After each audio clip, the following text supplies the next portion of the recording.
The Federal Reserve may be facing the most complex economy in U.S. history, and it's starting to show in their forward guidance and their dialogue. Today, the Federal Reserve decided to stick to the original narrative and increase the Fed fund rate by 0.25%, bringing the total Fed funds rate to 5%. And it's looking like at the moment they're forecasting the terminal rate to be at 5.2%, which is down prior to the banking crisis from 5.7%, 5.75%. So it's not going to be a highly structured video. What I want to cover today is, exactly what happened in the Fed's meeting, what's been going down the last couple of weeks affecting the Fed meeting today. And most importantly, for you that are paying attention, I want to talk about how you need to respond to this, what to look out for, where are things headed for you financially. So this is JP from Blueprint for Prosperity, helping you to increase your net worth through relationship banking, maximizing your borrowing capacity, proper use of life insurance, and ownership of real estate. Like the video, subscribe to the channel. I'm uploading content on a daily basis to help you customize your blueprint for prosperity.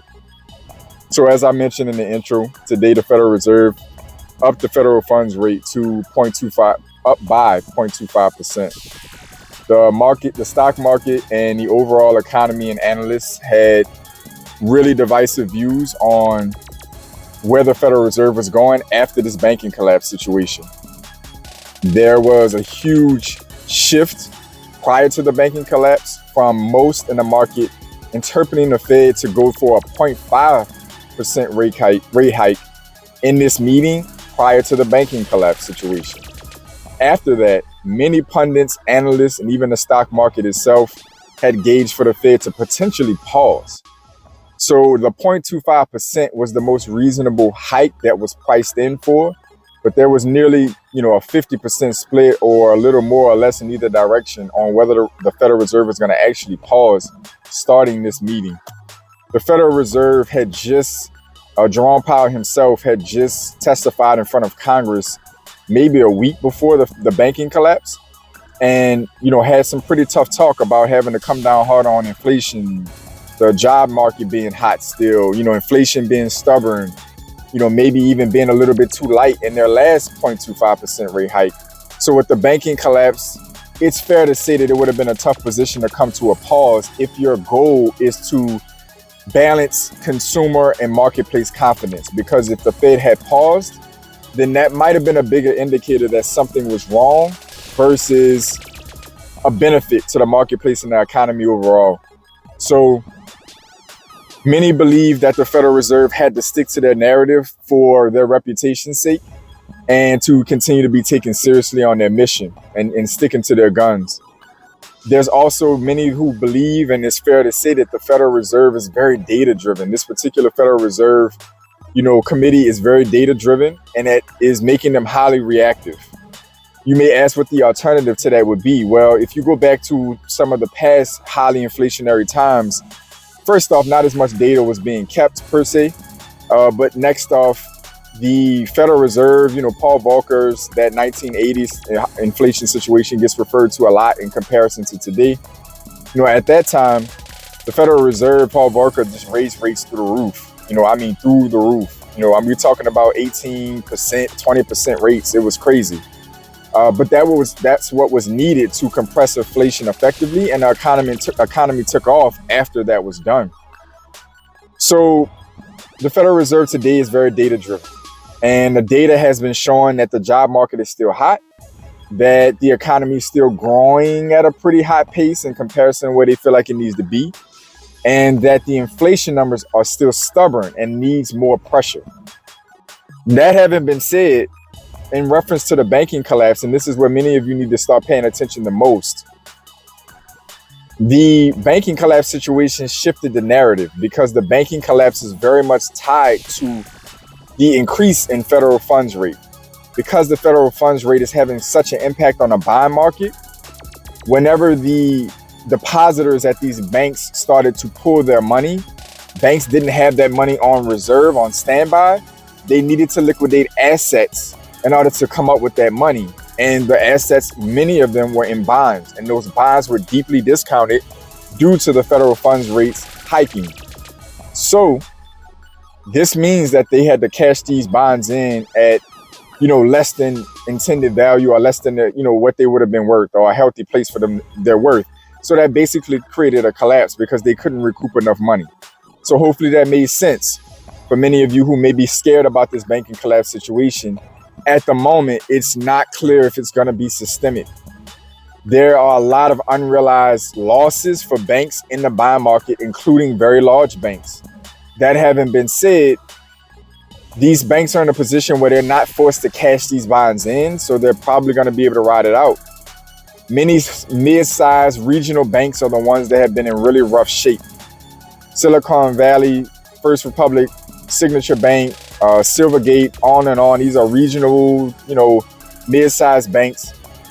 The Federal Reserve, the FDIC, and other federal entities have collaborated to put a backstop to the banking crisis at the moment. And they went through several extreme measures that are pretty much kind of uncharted or haven't been done in a really long time to do so. The verbiage has been in these meetings that the Federal Reserve is going to, and anybody else, again, the FDIC, the Federal Reserve, they're all going to do whatever they have to do to protect depositors around the country. It's a bold statement, and it's a very convoluted statement because, as at the press conference for Jerome Powell today, many of the reporters were asking, and journalists are asking, well, what does that mean? Does that mean that any one of these banks that has a cascading decline or collapse, all of their depositors are going to be 100% short? Janet Yellen was quoted recently saying, no, that's not the case. It's intended to protect systemic risk. What is systemic risk?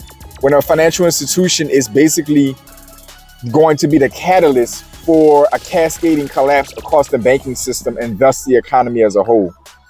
So their goal is to protect the economy as a whole. And if they have to protect a particular bank to do so, that's what they're going to do. But that does not mean that some banks will not be allowed to fail. And unfortunately, that means there's going to be picks and chooses in this process. So it's going to be hard to say what banks are safe and what banks aren't. At the moment, many people are responding by moving money out of small and mid-sized banks into larger institutions that have a lot less likelihood to fail. The problem with that is that response induces the possibility of bank collapses because you're removing your money out of these same small, vulnerable banks. So where does this leave you guys? If we're going to start focusing on where to go from here for you and your money as the everyday Main Street individual, wherever your income bracket, your net worth is, what could you be doing? How should you respond? What's the outlook for the next 3, 6, 9 months?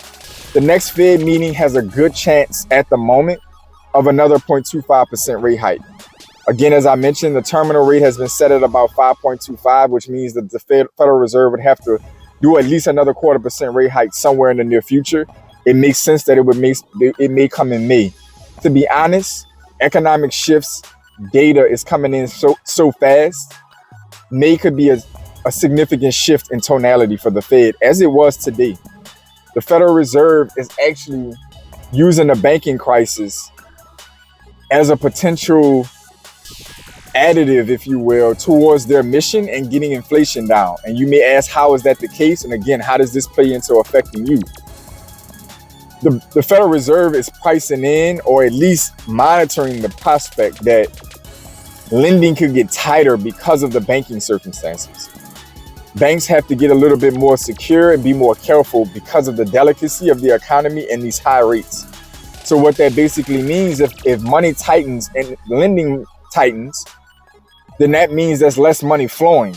Less money flowing reduces demand for business growth, the economy, consumer goods, which is all the same things affecting the inflation that we have going on.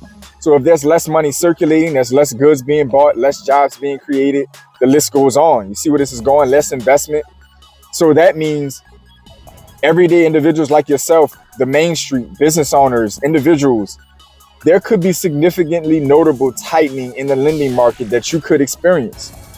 You may notice that you're not getting approvals that you may have gotten in the recent past. You may get denials that you may not have gotten in the recent past, and you may not be able to know this because it's hard to compare, but you could see a tightened market across the banking system. Banks that can afford to or feel like they have the balance sheet may stay aggressive in lending. I'm seeing right now some big banks, I've shot videos on JP Morgan Chase, American Express, maybe Federal as a credit union. These are a lot of institutions that are sturdy and large that are pumping out, new credit like crazy at the moment, seemingly. But that may change in the coming weeks and months. And so this is important for you because if your credit is not in A1 shape right now, it could get really tough for you to get access to capital. And if you're a business owner or if you're just an everyday individual who is dependent on your credit limits, you're dependent on access to capital in some form or fashion, this could come home for you. This could hit home for you. But they're expecting this tightening to aid their fight against inflation, potentially. So they're basically trying to see a silver lining out of this disaster.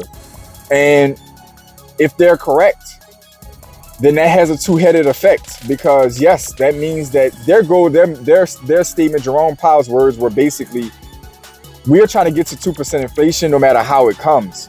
So if we don't have to raise rates further, but tightening in the banking system comes along and can get it done, we're fine with that. That's basically what his narrative was, and I'm paraphrasing. But the problem with that is, yes, inflation could come down, possibly. But on the inverse, this also means the economy that's now fragile and the banking system that's now fragile or is showing to be fragile could have a much more nasty side effect to this than could be calculated or estimated or projected. The Federal Reserve is data dependent, meaning they're reactionary. They don't really know what to expect. They're waiting on the numbers to come in. That means it's happened already. So the Federal Reserve right now is sticking to their guns and raising rates. We don't even know if that's going to cause further banking collapses. As this video is largely titled, it's realistic. It's not clickbait. We could see more banking collapses as the interest rates continue to compress on the banking system, on the bond market. So there's so many other things that went on in this meeting. There's so much that went on in the press conference. A lot of important questions were asked. I don't want to make this video too terribly long. I want to get you as much information as possible. You can comment down below if you want me to comment more about this or go in greater detail. But those of you who follow this channel know that I'm all about really focusing on what's the value in it for you. Be careful, be leery, and be vigilant for tightening with banks. Get your credit together, get your banking relationships together. If they're not already there, strengthen them, because banks are only going to get more comfortable lending to borrowers they feel safe with. Who they may have extended to before that was on a borderline may not be eligible in the coming weeks or coming months going forward. That's the first thing. The second thing is the mortgage market. Mortgage rates are probably going to, at the moment, at least from this rate hike, probably stay stale, hovering, bouncing around between 6 and 7% at the moment. Data's changing and economic circumstances are changing every day. When that banking collapse information came out, and since then the interest rates have trickled down some, because that's a sign of a damaged economy, and that leads to typically lower 10-year treasury yields, bringing the mortgage rates down. So if we see another banking collapse, or if we see another major banking threat, layoffs start to kick up at a higher pace than anticipated. The Fed's projecting about 4.5 on that at the moment by the end of the year on unemployment. We're at about 3.5, if I'm not mistaken, or 3.6. Estimations of the Fed's projections at around 4.5 to 5% have said that's around 2 million jobs in the U.S., which is significant. 2 million people is a lot of people. In the grander scheme of our population, it's not very much. But it's a big deal to 2 million people and 2 million households. That all can play a role if that starts to accelerate faster by the time the next time the Fed meets.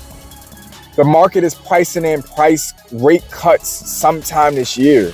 Some projections are as soon as the next meeting. Some projections are just sometime before the year is ending.